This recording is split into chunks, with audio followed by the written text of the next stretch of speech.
What's up, guys? Welcome back to Boost Brothers Garage. In this episode, we're going to try to make the new race car fat kid friendly. Stay tuned.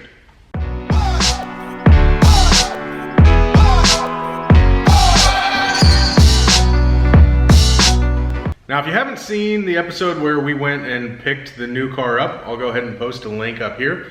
But we just recently acquired a 1986 old B-stock Porsche 944 race car that we are trying to put very little money into and get it on track as cheaply and safely as possible for 2018. After we picked the car up and we started poking around and taking a look at what all was there, we also wanted to see how the seats fit and how ingress and egress was with the cage, etc. And we found out that, Zach and I being two large guys, there were some problems. So I am here to fix that today.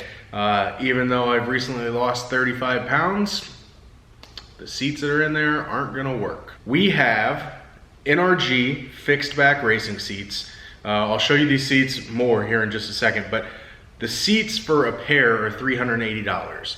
I bought them for my 944 Turbo a year, 2 years ago, whatever it was, before we ripped the car apart to rebuild it, and I really like the seats a lot. Used them on the street and at some autocrosses, and the support was really nice, they were comfortable, and for that price you really just can't beat it. So we're going to install those seats, and then we've also got a steering wheel quick release and an Nrg aftermarket steering wheel as well. Between the better fitting seats and being able to remove the steering wheel, we should be in a lot better shape getting in and out of the car and being comfortable while we're in the car. Here we have one of the two Nrg seats. This seat, like I said, is a completely fixed back design for a race car. I don't see any reason to have a reclining seat. I personally like fixed back seats better. This one is full fiberglass construction. They offer one in carbon fiber. It's like $200 more for the pair. We don't care. Fiberglass, it looks really nice. And again, that price is just really tough to beat. So it does have provisions for your harness, there, and it also has holes for your submarine belt too. And they're super light. For the quick release, we're going to be using Nrg's Gen 2.5.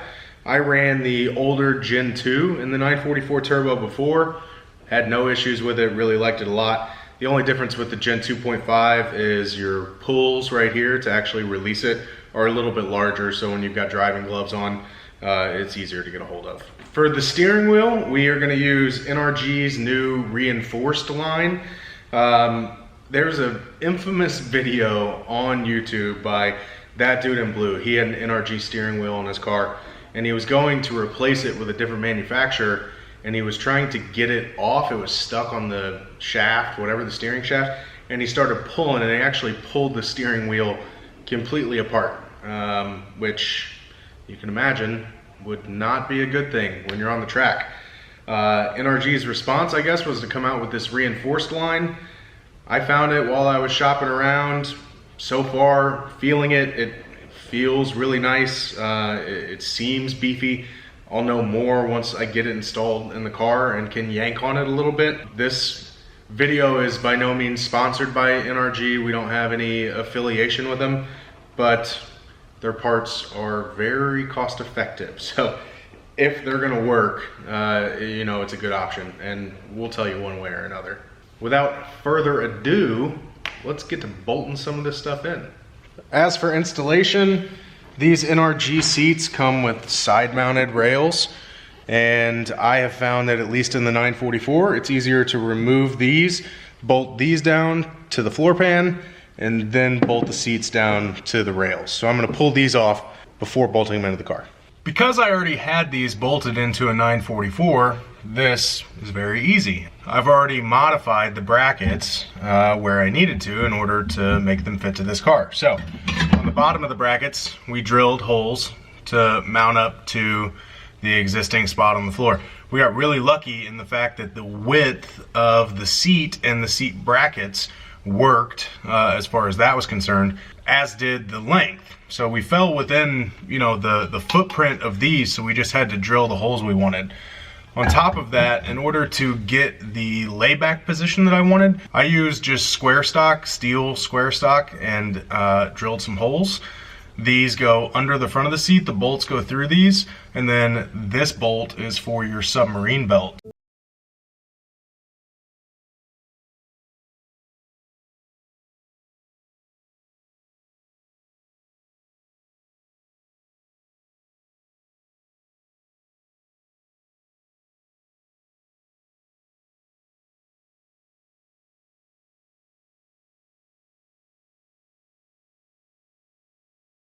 We've got our seat brackets all installed, as well as our submarine belt. Now let's drop in a seat. I wouldn't call this next part the most fun in the world, because the bolts next to the transmission tunnel are a real pain in the dick hole.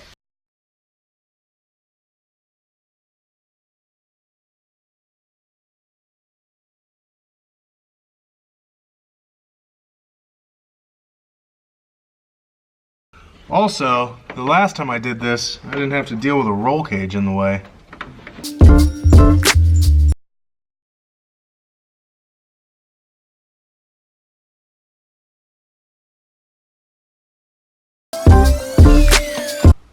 That sucked. Like, I'm sweating. That sucked so bad. But it's in. It's in. It's nice and secure. And it looks money. What do you say we get to work on that steering wheel?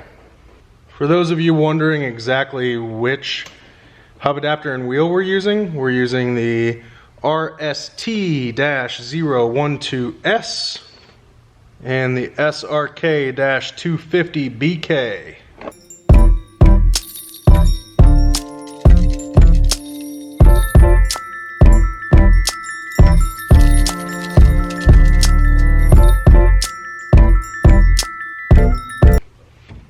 The old Momo comes off. And first we install the Nrg plate for the quick release.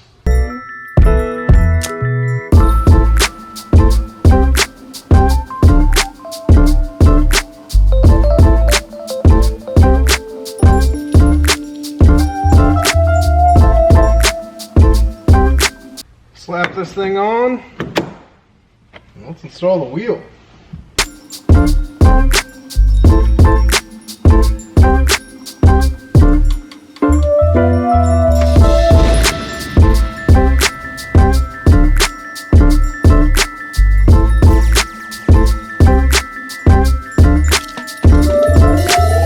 We've got the wheel installed, easy on and off,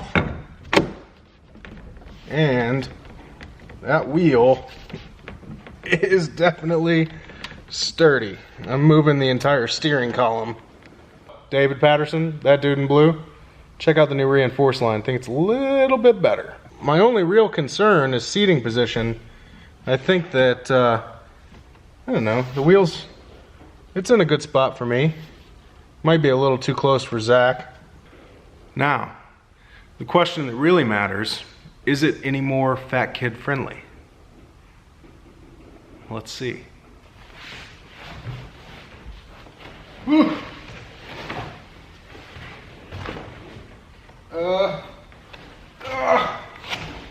Okay. We're in. Now the question is, can we get back out? Okay. Okay. You can do it. Okay. You can do it. I mean, I still don't think that that necessarily is how it's supposed to go, but we're a lot better than we were. So, that's a wrap, guys. Thanks for watching.